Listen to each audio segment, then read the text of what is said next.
Hello guys, welcome back to another video of Techavro. Hope you guys having a great day.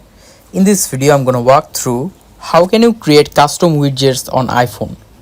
So guys, to create custom widgets, at first just long press on any of here, just like long press in the empty space and click the top left this plus icon. After long pressing the plus icon, here you can select any widgets from here. All the apps here you can see.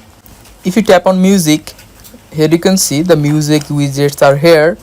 You can select from any of these, just like if you select this one, click on add widgets and the widgets will be add here. Click the top right, done. So guys, that's how you can create custom widgets on iPhone. Hope you find this video helpful. If you have found this video helpful, then give a thumbs up and don't forget to subscribe Techavro. Thank you very much for watching the video.